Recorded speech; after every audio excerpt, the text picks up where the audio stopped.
કે શાંતિ જાળવે અને ભોજનશાળાની અંદર જે બહેનો હરિહર કરી રહ્યા છે એમને પણ ખાસ નમ્ર વિનંતી કે આપણે ફક્ત હરિહર કરવા માટે જ ભોજનશાળામાં પધારવાનું છે, વાતો કરવા માટે નહીં. એક જણો હરિહર કરતા હોય ને 8 જણા રાહ બેઠા હોય એવું ન કરે. દરેકની વ્યવસ્થા એ જાળવવાની છે. આપણે હરિહર કરી ચૂક્યા હોય તો પ્રેમથી ઊભું થઈ જવાનું ભોજનશાળામાંથી અને બહાર જઈને રાહ જોવાની. કારણ કે આવા મહાન સંતની પરિષદે આરોગો બેઠા હોય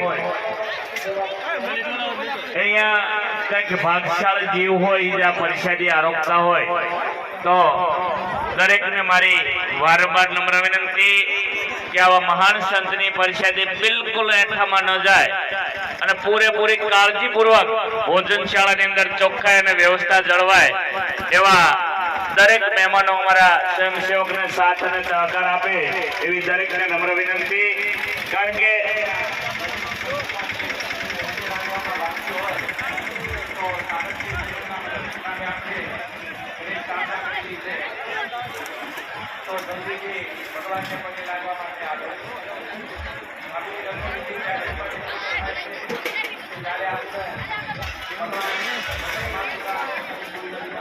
તેમજ ભાઈઓ વિભાગની અંદર પણ સરસ મજાની ભોજનશાળા ચલાવી રહ્યા હોય.